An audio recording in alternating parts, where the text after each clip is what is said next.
باللہ من الشیطان الرجیم بسم اللہ الرحمن الرحیم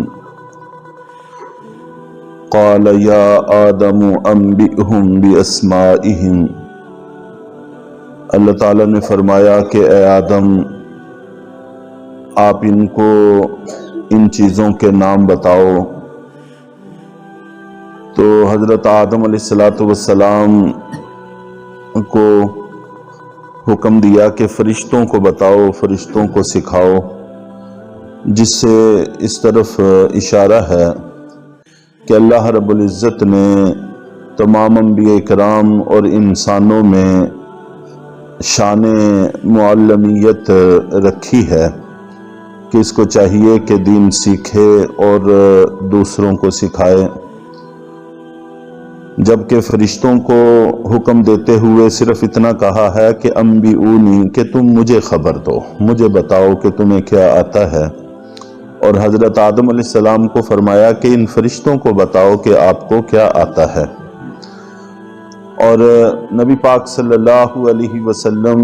کے بارے میں بھی قرآن پاک میں بھی ہے، اور آپ نے خود بھی ارشاد فرمایا بعثت معلما،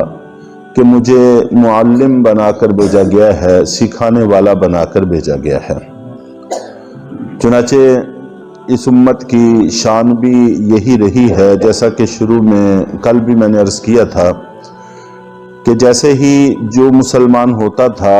وہ اللہ کے نبی صلی اللہ علیہ وسلم سے دین سیکھتا اور فوراً آگے سکھانا بھی شروع کر دیتا تھا، اور اسی سے یہ امت پروان چڑھی ہے۔ اور آخر میں تو جیسا کہ کل عرض کیا تھا کہ باہر سے قبائل کے قبائل مسلمان ہونے کے لیے آتے، جیسے سورہ نصر کے اندر ہے افواجن، کہ وہ فوجوں کی فوجیں مسلمان ہونے کے لیے آتی، قبیلے آتے، قافلے آتے، جس میں مرد بھی ہوتے، عورتیں بھی ہوتی، جوان بھی ہوتے، بوڑھے بھی ہوتے۔ تو آپ اس پورے کے پورے قافلے کو ایک پورے محلے کے سپرد کر دیتے تھے۔ عورتیں عورتوں کو سکھاتی تھیں، بچے بچوں کو سکھاتے تھے، نوجوان نوجوانوں کو سکھاتے تھے، بوڑھے بوڑھوں کو سکھاتے تھے۔ ہم عمروں سے انسان انس بھی پاتا ہے، تو گویا کہ پورے محلے کا ہر شخص معلم ہوتا تھا، اس کے اندر یہ صلاحیت موجود ہوتی تھی، وہ یہ سکھانے والا ہوتا تھا، اور ساتھ ان کی مہمانی بھی ہوتی، اور ہر گھر دو دو چار چار افراد آپس میں تقسیم کر لیتے تھے۔ چونکہ تنگ دستی کا زمانہ بھی تھا تو مہمانی بھی آسان ہوتی اور سیکھنے سکھانے کا معاملہ بھی آسان ہو جاتا۔ اور ہفتے کے بعد جب اللہ کے نبی صلی اللہ علیہ وسلم ان کو بلاتے، ان کے سلیقے کو دیکھ کر، ان کے آداب کو دیکھ کر، ان کے اٹھنے بیٹھنے کو دیکھ کر بڑے خوش ہوتے، اور پھر ان سے امتحان کی غرض سے سوالات کرتے دین کے مختلف معاملات کے بارے میں۔ جب وہ جواب دیتے، صحیح جواب دیتے، تو اس سے بھی آپ کی اور زیادہ بشاشت میں اضافہ ہو جاتا۔ پھر آپ دوسرے محلے میں ان کی تشکیل کر دیتے، دوسرے محلے والوں کے سپرد کر دیتے کہ یہ ہفتہ تم لوگ ان کو سکھاؤ، تو وہ اس سے آگے کا دین ان کو سکھاتے، ان کی مہمانی کرتے۔ تو گویا کہ وہ محلہ نہیں، ایک ہی محلہ نہیں، سارے محلے ہی اس طرح کے ہوتے تھے۔ تو یوں یہ تقسیم کار چلتی رہتی اور سیکھنے سکھانے کا نظام چلتا رہتا۔ اور آج جب کہ صورتحال یہ ہے کہ ہم میں سے ہر شخص اس بات کو سمجھ سکتا ہے کہ ہمارے پاس سوائے مولوی کے سکھانے کے لیے اور کچھ نہیں بچا، نہ ہماری عورت کسی کو کوئی دین کی بات سکھا سکتی ہے، اور نہ ہمارا مرد دین کی کوئی بات کسی کو سکھا سکتا ہے، اور نوجوان اور بچوں کا تو کہنا ہی کیا کہ ہم کس حد تک دین سے دور نکل چکے ہیں۔ تو اس لیے ہماری پستی اور ان کی عظمت،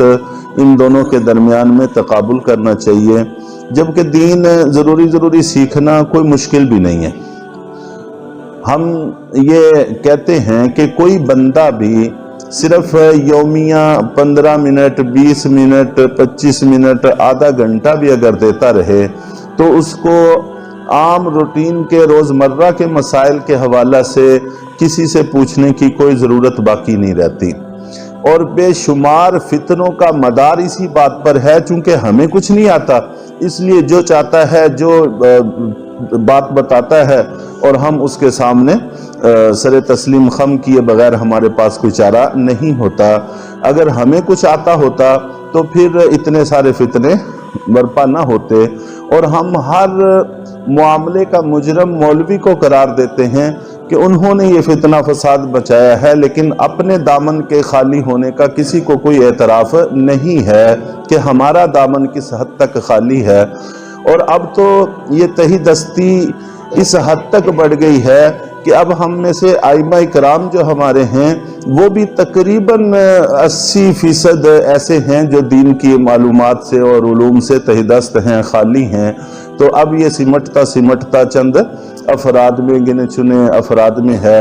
اور اسی طرح سے علماء اٹھتے چلے جائیں گے، علم دنیا سے اٹھتا چلا جائے گا، اور لوگ خالی کے خالی رہ جائیں گے، اور یوں قیامت آ جائے گی۔ تو بہرحال یہ اللہ تعالیٰ نے پہلے انسان ہی کو معلم کی شان دے کر اس طرف ہمیں گویا متوجہ کیا ہے کہ ہم اس کو پہچانیں اور اس کی عظمت کو جانیں۔ فَلَمَّا أَنبَأَهُمْ بِأَسْمَائِهِمْ، پھر جب آدم علیہ السلام نے فرشتوں کو ان کے نام بتا دیے، قَالَ أَلَمْ أَقُلْ لَكُمْ إِنِّي أَعْلَمُ غَيْبَ السَّمَاوَاتِ وَالْأَرْضِ، تو اللہ تعالیٰ نے فرمایا کہ میں تم کو کہتا تھا کہ میں آسمان و زمین کے غیب کے معاملات کو جانتا ہوں۔ وَأَعْلَمُ مَا تُبْدُونَ وَمَا كُنْتُمْ تَكْتُمُونَ، اور میں جو کچھ تم ظاہر کرتے ہو اور جو کچھ تم چھپاتے ہو سب کو جانتا ہوں۔ وَمَا كُنْتُمْ تَكْتُمُونَ سے خاص طور پر اشارہ ابلیس کی طرف تھا کہ فرشتوں کا معاملہ تو ظاہر اور باطن ایک ہی ہوتا ہے، اس میں کوئی فرق نہیں ہوتا، لیکن ابلیس یہ اللہ تعالیٰ کی عبادت کرتا تھا اور بہت زیادہ عبادت کرتا تھا،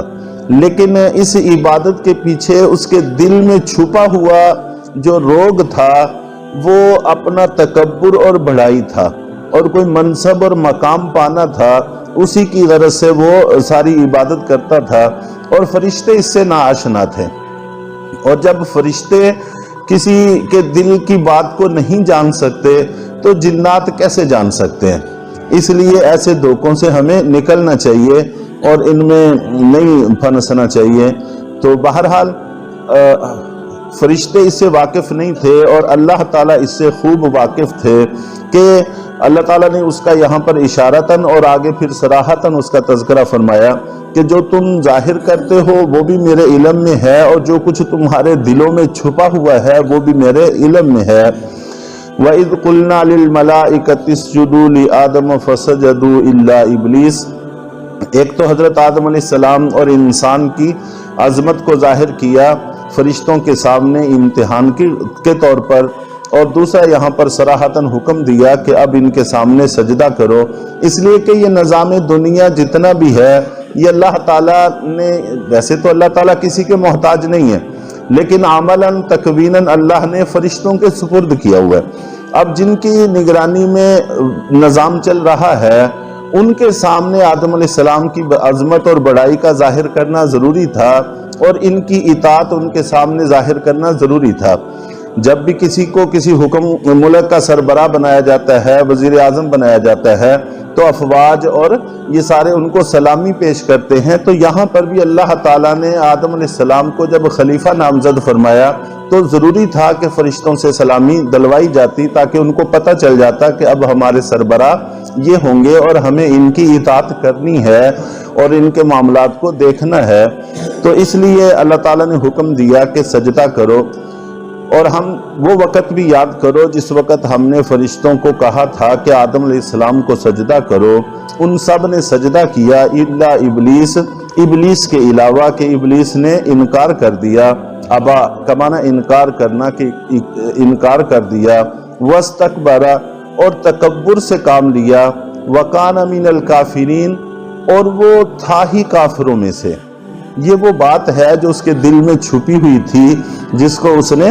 ظاہر نہیں کیا تھا، اور فرشتوں کے بھی وہ علم میں نہیں تھی۔ وکانا، یہ کانا ماضی کا صیغہ ہے کہ وہ پہلے سے ہی کافروں میں سے تھا، اس کی غرض اللہ کی عبادت تھی ہی نہیں، اس کی غرض تو منصب اور مقام پانا تھا۔ جیسے ہی وہ مقام اس کو نہیں ملا، اس کے اندر کا کفر فوراً پھٹ کر باہر آ گیا، تو وہ تھا ہی کافروں میں سے، اور اب وہ کفر کھل کر سامنے آ گیا۔ تو اللہ تعالی ہم سب کو اطاعت گزاری کی دولت سے مالا مال فرمائیں، اور انکار جو کہ ابلیس کا شیوہ ہے اس سے محفوظ فرمائیں۔ الحمد